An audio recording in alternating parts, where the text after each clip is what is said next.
Welcome to the Bobcat Hockey Coaches Show, right here on the home of the Bismarck Bobcats, Super Talk 1270.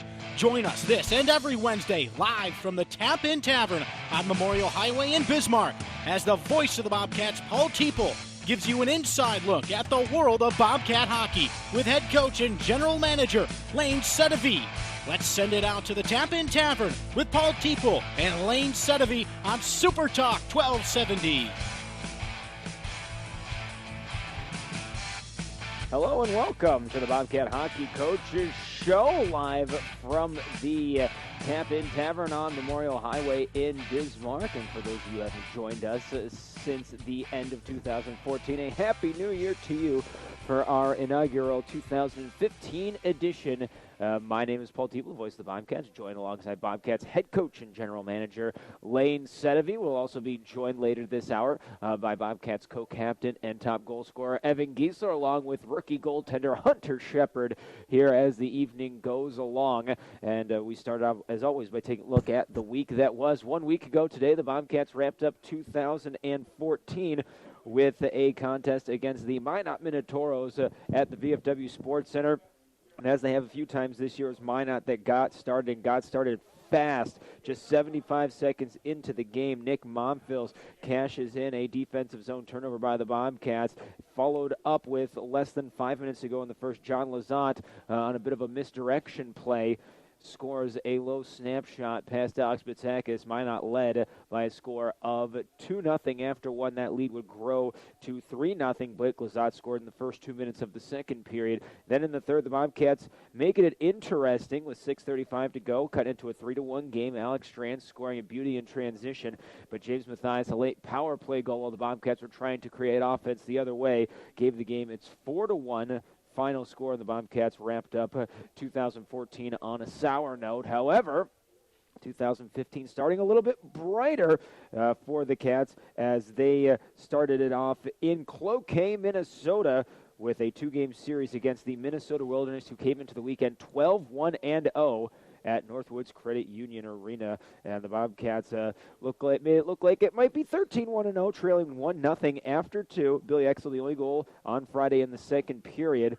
And then in the third period, things turned for the Bobcats. Jan Petrowski, a beautiful putback of a Tony Gurman rebound. Dan Litschke would answer, giving Minnesota a 2-1 lead, but then Alex Strand, 56 seconds later, able to cash in a big turnover on a one-timer served up by the Wilderness defense. Evan Giesler followed up with the eventual game winner on a 5-on-3 power play with 2:48 to go, and the Bobcats held on for a 3-2 shocker of the then first-place Wilderness. They would follow up the next night by charging out early against the Wilderness. Oscar Zbotna, a power play goal in the first period. Then Cullen Willox, a power play goal in the second period on a 5-minute major penalty to Waylon Williams. Oscar Zbotna followed up with his second goal of the year on a little bit of luck, putting it off the defender and in. Then Evan Giesler, short-handed breakaway. Well, it was a 3-on-1 actually, but the defense went away from Giesler in favor of trying to keep an eye on Cullen Willox.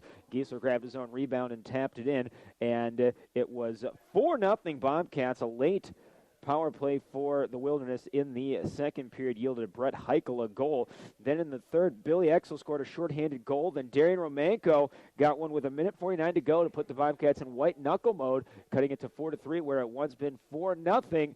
But the Bobcat defense clamped down. Great hustle plays by Tanner Salisbury and Jared Pike in the final 45 seconds, and a beautiful save right at the horn by Hunter Shepard preserved a 4-3 win and a sweep, the first time anybody has walked out of Cloquet with 4 points this season as the Bobcats bring Bob Aruba on the bus back home with them with a huge sweep of the, once again, first-place Minnesota Wilderness. And with all that having been said, we say hello to Bobcats head coach and general manager Lane Sedevy. Lane, Happy New Year. Same to you, Paul. Good to talk to you again. And as rough of an ending as 2014 had, it certainly had to feel pretty darn good to walk out of the Twin Ports with a pair of wins this past weekend over the Wilderness. Yeah, I mean, I think it was, it was a good weekend. I think, that game back after Christmas, I think it's a tough one. You never know what you're going to get. Felt like we were maybe still on break there. So I thought we did a great job. There was nothing we could do about it. We got on the bus. Traveled 8 hours and got 4 big points, obviously against a good hockey team as well. So, hopefully that was, something that we've been needing here to, I think we've been doing a good job, just been inconsistent at times. And obviously we need to be more consistent, and it's one thing to go in opponent's building and get 4 points, but to anybody that hasn't been there, it's Olympics, so they're really good on their own sheet. I think they're a really nice hockey team, but on their own sheet, they're really good. Obviously, you've seen it last year. We struggled to get points out of their building. And certainly a lot of that comes down to the character we keep seeing out of this team. And you talked about it. You've mentioned it on the air. You've joked with the team off the air. It seems like they need something to get them started. And Billy Exel gets them started by putting Minnesota up to 1-0 after 2 on Friday night. There's a 15th time that the Bobcats have been down after 2 periods, and out of those 15 times, 5 have ended up as wins, which is the second highest total of any team in the North American League right now. Yeah, and that's something that, I don't think it's something that we're trying to coach, that's for sure, or trying to mimic or sell or do anything with. I think we'd rather have a 4-0 lead going into the third period, and if they get a couple, we need to call timeout and get the guys back under us. So I'd rather do it that way than being down. And obviously, our guys waking up and responding. But like you touched on, there is some character in that room, and I don't think we've quit on many games this year, but it's something where we need to figure out how to play 60 minutes, not put ourselves in a hole, so we're not digging out the rest of the hockey game. A couple of the big storylines this weekend in Cloquet. First of all, the specialty teams. Oh boy, the specialty teams. First, starting off the weekend in style, killing off a 5-on-3. Not just killing a 5-on-3, but 1:41 of 5-on-3 time. That they didn't allow a single shot to get through to the net. Then scoring the game winner in the 5-on-3 on Friday, turning around on Saturday, credited with 3 power play goals and a shorthanded goal. Yeah, that's I think our power play's been doing a great job. Obviously, we've worked on a little bit, but I think our power play units are top notch. I think as good as I've ever seen it. I think it rivals. I think our first unit rivals. At the end of the year. With Matt Polkamp and Nate Rapinski and those guys when we were clicking at 35-40% in the last 15 hockey games. So, but obviously, our power plays around 25%, and anytime you can be around 25%, 35, 40 games in the season, you're doing something right. So, we've scored big goals, and a lot of them as of late on the power play. 5-on-3, I thought we did a great job. I thought we did a great job on our rotation, understand what we wanted to do. Obviously, it's a bigger sheet, so we wanted to try and stay, a little bit tighter and not run around. And I thought we did a good job. I mean, it was a big point of the hockey game, obviously, early on there. And certainly, as talented as the Wilderness are, you talk about how good they are on their home sheet. A lot of that is because that is a huge ice surface with a team with a lot of skill and speed. But it seemed like, by and large, all 18 skaters both nights really committed to trying to contain that skill and speed and doing a good job of shutting it down even on the the widened ice surface. Well, that's something we're trying to, if you look at, our goals for around 3.59 per game, which is pretty dang good, but, our goals against is just, a bit too high. I think that's something that, we need to take some pride in. I think we're winning a lot of hockey games, but we're still giving up 2 or 3, and we need to find a way to get better in our own end. Obviously, you've seen that against Minot, we weren't very good, gave up too many grade A chances. Weak side defenseman slips in, just losing coverage in our defensive zone. But I thought we did a good job of trying to shut them down. They are a good hockey team. They do have good team speed, and they can get up and down that sheet.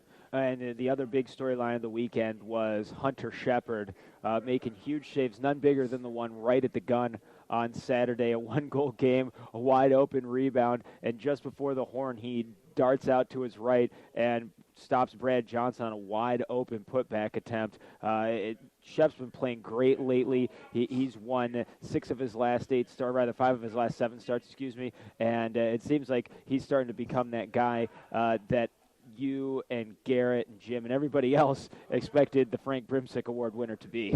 Yeah, I mean, there were times when you could obviously see the talent. I mean, the second game at the showcase, he kind of stole that one for us. So all he did was beat the team that's in second place in the league right now in that game and shut him down cold. Right. So we knew the talent was there, but you know what? He's had some ups and downs, and obviously a lot of ups. As of late, I think he's starting to get some confidence. Feel like he's, starting to give us a really good tandem, and I think that's going to be a big help for us, moving forward down the stretch here.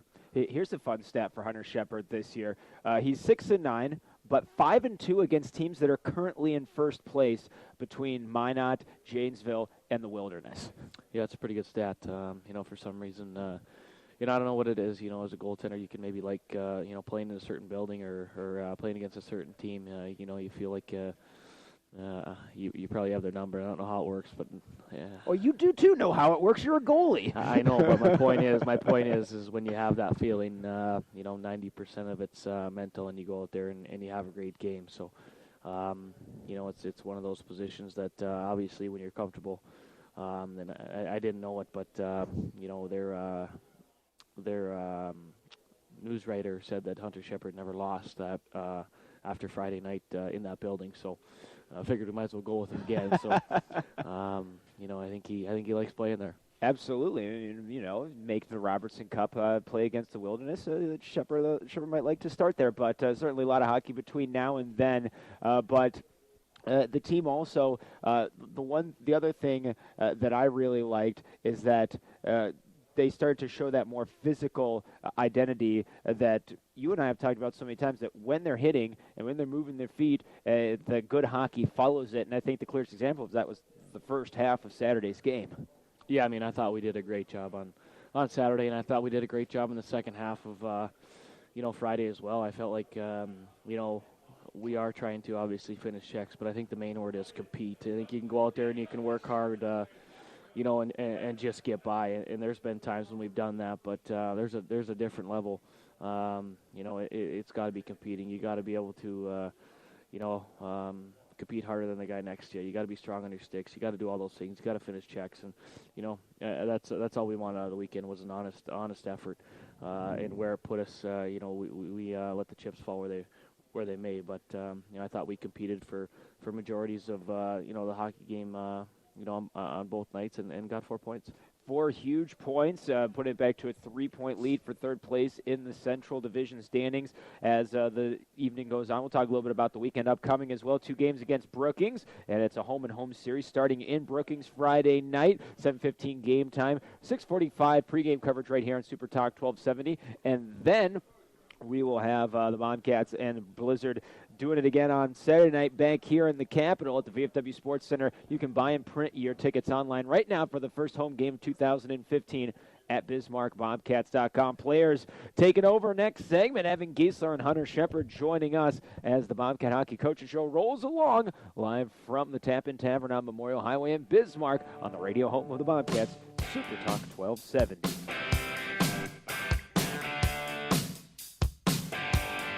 Welcome back to the Bobcat Hockey Coaches Show on Super Talk 1270. Let's get back out to the Tap-In Tavern with the voice of the Bobcats, Paul Teeple. Welcome back to the Bobcat Hockey Coaches Show on Super Talk 1270. Paul Teeple here with you, rejoined at the bottom of the hour by Bobcats head coach and general manager Lane Sedevi, but with our second segment, as always, the players take over, and we welcome back in to start things off Bobcats co-captain, third-year forward out of Naperville, Illinois, unique Naperville, is Evan Giesler. Evan, how's it going, man? It's going good, Paul. Good to have you along here.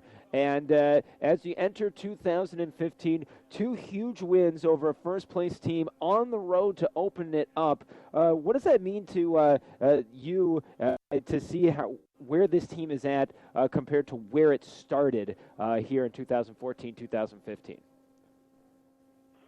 Yeah, we we ended up going into the Minnesota Wilderness in Cloquet, and we took 4 points out of them. And that's a tough place to play. They're a really good record at home. So it was a really big 4 points for us, and I think it kind of shows the progression that we've had growing as a team this year. I don't know that would have happened if we had played them 2 or 3 months ago, but I think we're getting better. I'm working every day to be better and more consistently. Now, Lane alluded to it last segment, and you were part of it last year. This team struggled to score in Cloquet last year on that Olympic sheet, but managed to throw down 7 goals over this weekend. It seemed like this team kind of shrugged off the troubles and the adversity. The ice was cruddy, especially on Friday, and it seemed like these guys were able to mentally battle through that. Did you notice that, and how did you try and overcome what was certainly unfavorable conditions at Northwoods Credit Union Arena? Yeah, well, certainly the ice had a few issues. Puck did seem to be bouncing around from time to time. But I think as a team, whenever we get the opportunity to play on an Olympic sheet, I think that goes in our advantage. And we've taken, like I said, we've taken advantage of that. We also played on an Olympic sheet when we were in Kenai River, and we had a game where we scored a lot of goals there too. I think it just benefits our speed and the type of team we are. You know, this team's speed is a little underrated with guys like Jared Turcotte, Matt Perry's got some wheels, and Joe Tyron, Nick Wallace. There's some guys on this team who can really fly, and I think we're only just starting to see that. I'm sorry, can you say that one more time? Just talk about the way that we're just starting to see some of that team speed and starting to really showcase itself a little bit more lately and as the season progresses. Yeah, and I think as guys get more confident, they tend to be more willing to use their speed without thinking twice about it. And you see that in guys like Joe Tyron and Turcotte. Those guys have, they're really fast players, but we've really seen it as of lately with the speed that they have and confidence they're gaining. The combination of those two, it can be pretty deadly. Speaking of confidence, I don't know if I've seen a power play right now with both units that are more confident right now than what we're seeing out of your unit and out of Matt Perry's unit right now. What has been going so well on this power play lately? Well, I think guys are, maybe at the beginning of the year, guys are being a little complacent on the power play and perhaps thinking that, we're a man up. We don't really have to give it 110% to try and get the loose pucks and stuff like that. But I think as the season's gone on, I think guys realize that just because you're in the power play, it's not 2 minutes off. If anything, you got to give it more. And we've just been shooting the puck more, crashing in that for rebounds, and when the puck goes in the corner, we're the first ones to go get it.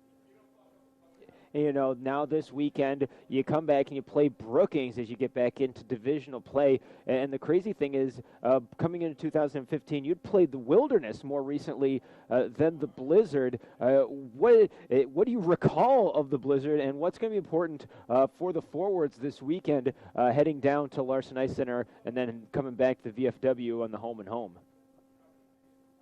Yeah, well, they're definitely a team that, they're currently in last place, but that doesn't show what kind of team they are. They're definitely a very good team still, with some very skilled players up front. But as forwards, I think we need to get pucks in and, dump them in the corner, go get the pucks, and get their defense running around in the defensive zone, and we can create opportunities that way. Score. Yeah, and that's been the thing against Brookings, really, has been that forecheck. What has been the biggest thing, the reason why that's been so successful specifically against the Blizzard? I think, like we talked about before, our team speed. We do have a lot of fast guys up front, and that really helps in your forecheck, having the first guy get to the puck before the other team. If you can get there first, you can set up your attack, you can run plays and that kind of thing, and that just helps create offense. Well, Evan, we thank you very much for stopping by. Happy New Year to you, bud, and good luck this weekend against Brookings. Yeah, thanks, Paul. That is Bobcats co-captain Evan Giesler. We thank him. Hunter Shepard coming up here in just a second. We remind you that the Bobcats are at home on Saturday as they take on the Brookings Blizzard in that home-and-home. And you can buy and print tickets online right now at BismarckBobcats.com. You can also call the Bobcat box office and charge by phone at 222-3300. And, of course, both Friday and Saturday will be aired right here on Super Talk 1270 with pregame coverage starting at 6:45 and the puck drop starting at 7:15 both evenings here to get the first home game of 2015, that is, out there for the Bobcats as we turn things around now and say hello for the first time on the Coaches Show to Bobcat rookie goaltender Hunter Shepard. Hunter, how's it going? Hunter, are you there, bud? If you are satisfied with your message. All right, well, looks like we're going to have to try and check in with Hunter Shepard a different time as we have missed him on that one. No big deal, though. We'll step away for a commercial break. When we return, Lane Sedvey rejoins us at the bottom of the hour. It's the Bobcat Hockey Coaches Show on Super Talk 1270. Welcome back to the Bobcat Hockey Coaches Show on Super Talk 1270. Let's get back out to the Tap-In Tavern with the voice of the Bobcats, Paul Teeple. Welcome back to the Bobcat Hockey Coaches Show on Super Talk 1270. Paul Teeple here with you. And we found him. We caught up with Hunter Shepard, Bobcats rookie goalie from Grand Rapids, Minnesota. Hunter, how's it going? Pretty good, how are you? Not too bad at all. And, congrats on the big weekend up in Cloquet. We hear that you like playing there at Northwoods Credit Union Arena. It seems you've had some success there in the past. Oh, yeah, I played a few high school games there and teams and bands and stuff, so yeah, it's really good. And obviously, I imagine being familiar with that place helped you settle in right away, being so close to home. Yeah, my family was there and stuff to watch the game, so it was kind of cool to get to see them and come and watch. So that was good too. So now, in your last 7 starts, a 5-2 mark, as things have started to really come along here for you in your rookie season. What's been going well for you between the pipes to see you get to the form we all know that you can be at? Me and Lane have really been working on just like trying to calm my game down and make everything a little more simpler. And it's just like taken a while just because I used to rely on my athletic ability so much. Now just all over the place, and that just doesn't work at this level like it did in high school. So I think things are just starting to come around in that way. Now, how it's been interesting because I've observed you coming in and doing film studies and doing a lot of off-ice work. How does off-ice work affect your game and help you prepare? Because a lot of people think, well, goalie stuff is practice and it's not as off-the-ice intensive, but it seems like you've been really putting in the work off the ice. What's been going into that, and what effect does it have? Oh, it's just hard on the ice kind of sometimes. See what you're doing wrong and how you're getting exposed or getting scored on, stuff like that. It just kind of helps her once in a while to get and just go over the goals and see what you're doing wrong and stuff like that. So now, let's take it back a year or so ago, where once the playoffs wrapped up at Grand Rapids, you found out that you won the Frank Brimsick Award for the top goalie in Minnesota. Your teammate Avery Peterson won Mr. Hockey in Minnesota. First of all, for you personally, what did it feel like to find out that you won for the top goalie in the best high school hockey state in the country? It was pretty cool. My whole family's there and stuff, and my coaches were there, and just like a lot of like hard work paying off. Is like the advanced stuff that they do in the spring in Minnesota. Like they didn't pick me for when I was 15 or 16 or 17, and then like that kind of just was fuel the fire. Just keep working hard to get where I wanted to go someday. So and I was just like a lot of hard work paying off. So it felt pretty good. And even cooler now because you're half of an answer to a trivia question as you and Avery, the first teammates to ever sweep the major individual awards in Minnesota. Being able to share that with your team, I imagine, made it even cooler. Oh, yeah, that was pretty cool. I mean, I probably wouldn't have got out there without him because he shot a lot of pucks on me over the years, too. So. Now, the last 3 games, over 30 saves each game, and based on what we saw to you at Grand Rapids, is that what you like? You like to see a lot more pucks? I like to see a lot more rubber keeps you in the game a little bit more?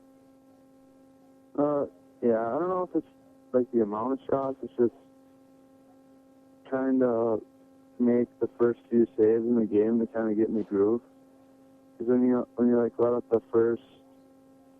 one of the first shots or the first 3 or 4 shots in the game, like you're kind of like questioning your game plan and like you're trying to like start over, and like you don't really want that. It was just the first both games. I don't think I gave up a goal in the first period, so like just kind of getting in the groove there at the start of the game was good. Now, take us through that last play, that save at the horn. It's on Plays of the Week right now on NAHL.com in case anybody hasn't seen it, because I know I haven't shut up about it since it happened. Walk us through your viewpoint on that very last play Saturday night. I don't know. That's probably one of the things that we've been working on in practice a little bit is not like trying to like reach for stuff or. I mean, it splits a little bit, but where there's a rebound to either side, and instead of like diving or doing the splits or falling on my butt, I just push over with my opposite leg. So I mean, that's probably just some of the work we've been putting in practice, I guess.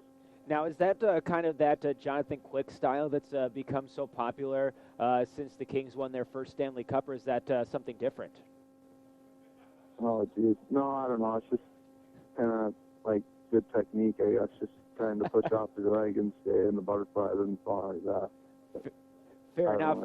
Now, this weekend, Brookings, home and home. What's your scouting report for the Brookings offense? Well, that top line, I guess, is pretty good. It's Benke and Mashad and Anderson or whatever. But, I mean, we're going to play everyone the same as we do every game. Like, we just got to go in and get prepared and be focused, and I think we'll be fine. Now, correct me if I'm wrong, Mashad's a guy that you've seen for a while playing up there in your section in Minnesota. Yeah, he's a good player. His brother's pretty good, too. I'm pretty sure he just coming out of college like a couple weeks ago or something, but they're pretty good on the line together back in high school. Absolutely. Well, Hunter, we thank you for stopping by and sharing a little time. Congrats on the big weekend. Honorable mention for Star of the Week and Goalie of the Month, as we found out here today. And keep up the good work, bud. Okay, thanks. All right, that's Bobcats goaltender, rookie from Grand Rapids, Minnesota, Hunter Shepard. We will step away for a commercial break. When we return, Lane Sedevy back in to look ahead to the weekend upcoming, and a lot of other stuff going on as well as the Bobcat Hockey Coaches Show rolls along from the Tap In Tavern, live on the radio home of the Bobcats, Super Talk 1270. Welcome back to the Bobcat Hockey Coaches Show on Super Talk 1270. Let's get back out to the Tap In Tavern with the voice of the Bobcats, Paul Teeple.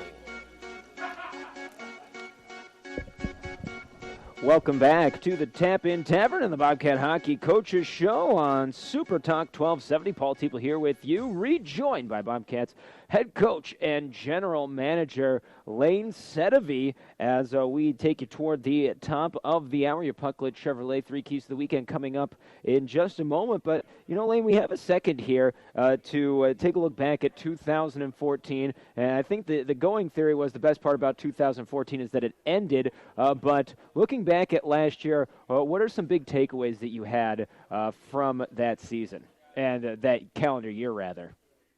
I think if you look at, both teams that, were on the ice, I think they're very different. You know, when you have, 13, 14, age-out guys, I think, a lot of people would agree that when the puck dropped at the showcase, we were one of the favorites, I would say. We fell, one goal short, obviously. I don't know how it happens to lose your best defenseman on game 60, but it is what it is. We didn't quit. We fought till the end with 4 defensemen, but we fell short. I think like I touched on, all those guys that were last year guys to this year. When you can have 20 guys return out of a 23-man roster, it's a different beast. I think we've seen more ups and downs as to where last year. I thought like I said, out of the gates we were what we were. And this year I think it's a little different. I feel like we're growing. We take a couple steps ahead. We take a step back. We take a couple of steps ahead. And hopefully, towards the end of the year we can get it all figured out and be a really nice hockey team. Now, this isn't your first rebuilding project. You got to start your head coaching career with a rebuilding project. How does that 2010-2011 team differ from this year's team? Both teams came off of just squads loaded with veterans, and you come back this year. You return. I want to say there's 6 guys on this year's team from last year's, maybe 7 with the return of Salisbury. That team had 5 guys back from the Robertson Cup. What did you learn that year that you've been able to kind of take into this year to try and improve on what was still a very successful year that included a trip to the Robertson Cup? Well, I think the big thing is, it was a lot of new faces. We had a good goaltender and obviously Feds. But I think we did a pretty good job scouting. I mean, Matt Gates, I know he wasn't a returner, but, he's a guy that I'd take in my lineup any day of the week, on the ice, off the ice. Great captain. I think one of the best ones I've had. But you know what? I thought we are similar. I feel like our team, my first year was maybe a bit stronger. I think we got some guys who are struggle at times with being undersized. And I think that's something that we're only going to improve on. Are you saying that guys like Jason Nash and Blake Shamel and Dan Zawacki weren't undersized? No, Rodney Lalonde.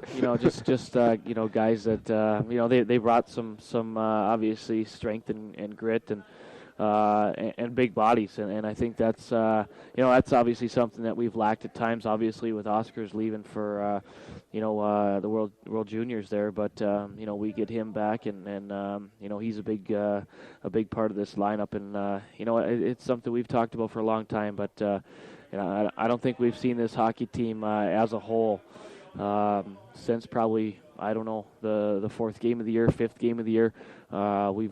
We've been struggling with injuries. Seems like I would say the Janesville game, because after that Joe Tyron was out for about a month. Yeah, that's right. And we can't get over the injury bug right now, and it's something that I think that's I know we've been a team that's battled from behind, but I think that's to me the most I would say proven stat of character on man games lost this year.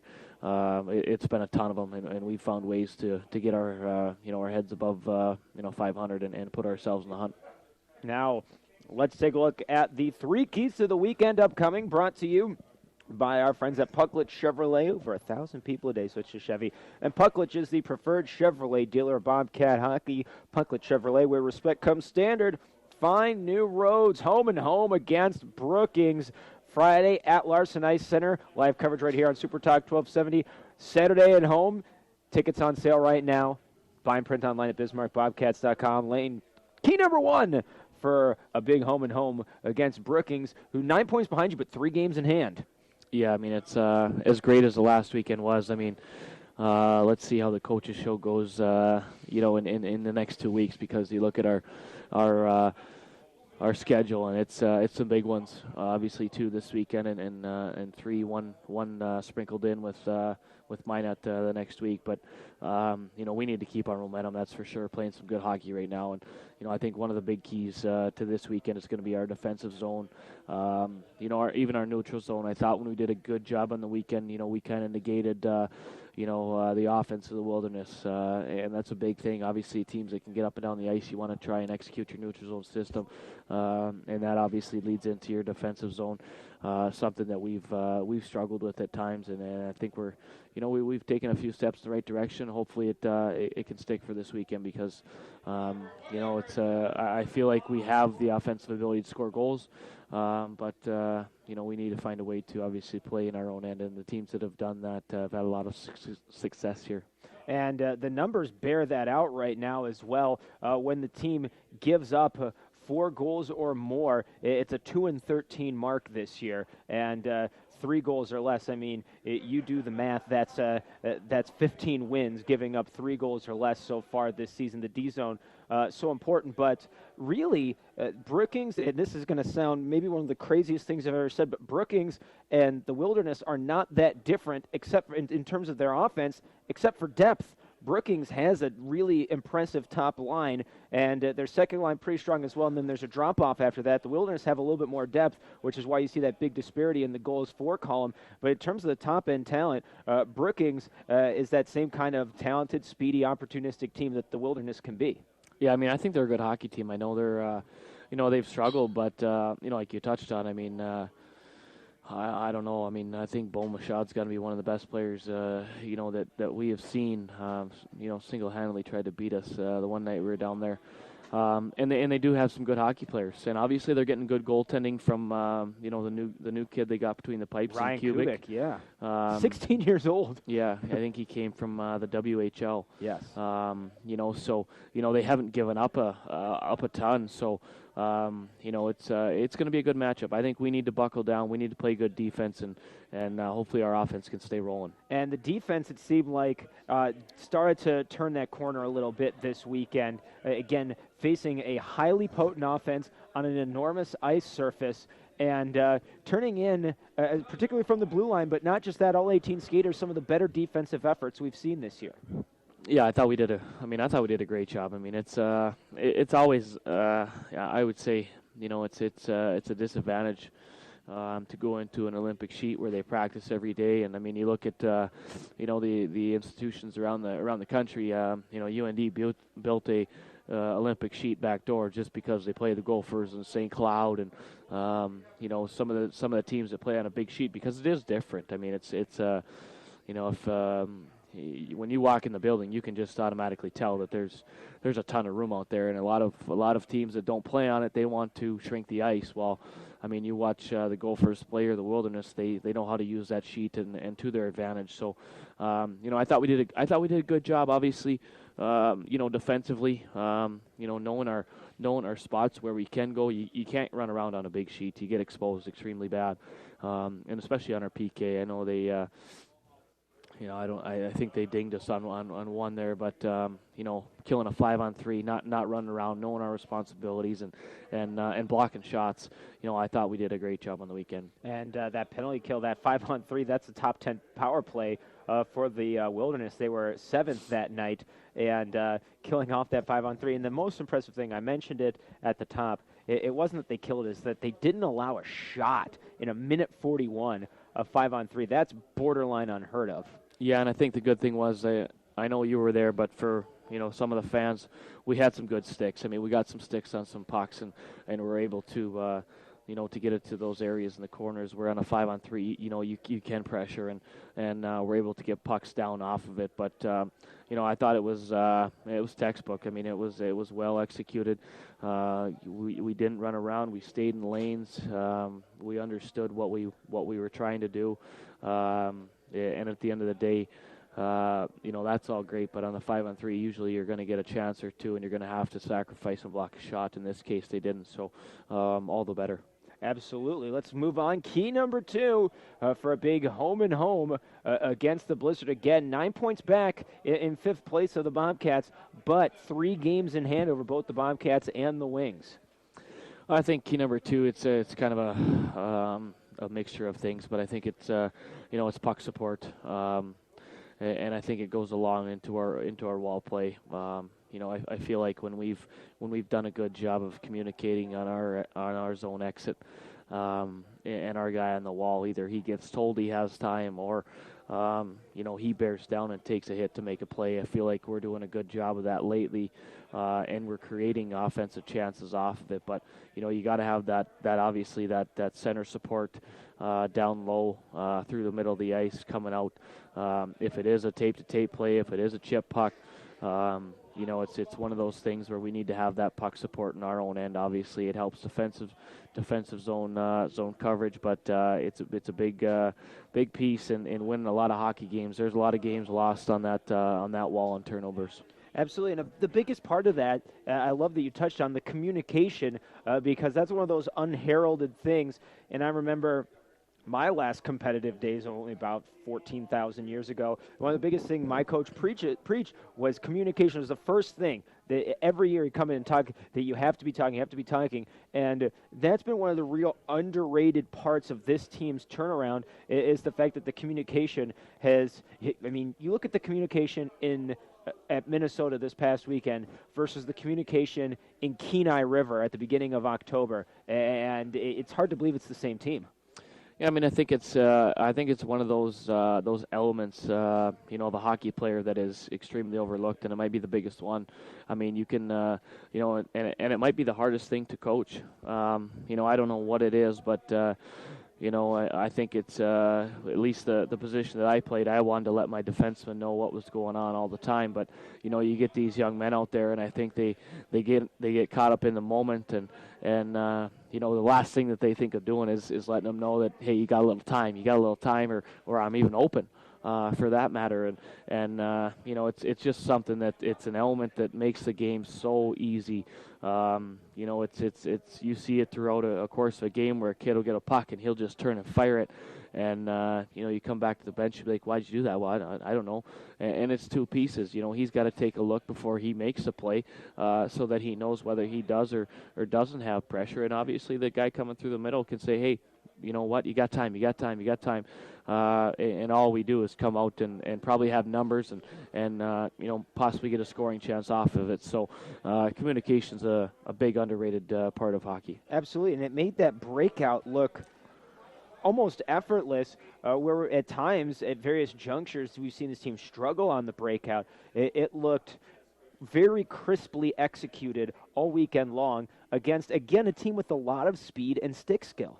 Yeah, I think it's it's something that obviously I think day one you don't have everything the way you want it to be, and I think that's been one of our point of emphasis is bearing down and making plays, and what that can translate into on the offensive zone, for the fact that you're not playing in your zone, you're not hemmed in your zone for 45 minutes. They're not getting scoring chances, but just the sheer fact of having that center support, in our defensive zone, whether it's down low or it's on the wall coming through with speed. It's a big part of your defensive zone. I thought we did a great job last weekend. Absolutely. Let's move on to key number 3 on the Pucklet Chevrolet 3 keys to the weekend. Bobcats home and home at Brookings Friday, home to Brookings Saturday. I think it's a couple things. I think it's going to be goaltending, and in turn with that, I think. Special teams are going to be huge. I think our power play is clicking along. I don't think we need to be greedy. If it stayed at 24.5% for the rest of the year, you can sign, seal, and deliver that box. And I think our PK, it's done a good job. It hasn't been great. And I think that's something that obviously, as we've gotten personnel back through injuries and stuff like that, I feel like it's starting to go in the right direction again. I feel like we have some pretty good PK units. Obviously, our guys on the back end are doing a great job. But I think special teams is going to be huge. Obviously, I would say the Cubic kid's going to go for them. I think we'll wait to unveil our goaltending starters. Can we start the drum roll now between now and Friday? Right. But I think it's going to be a big piece of the weekend. And, you talk about the penalty kill. It's got to be quite the luxury, because we've known all year long the penalty killing ability of your Matt Perrys, of your Jared Turcottes. But you sent out a PK unit, and it scored a goal on Saturday of Cullen Willocks and Evan Giesler. You sent out a power play unit or penalty kill unit with 33 goals in January. That's not a bad option to have down there. No, and that's I think the nice part is You have those guys who are our high-end guys. And the nice part about it is they can play in all situations. When you just never know. Once maybe your best killer, maybe I think Matt Perry's probably our best killer.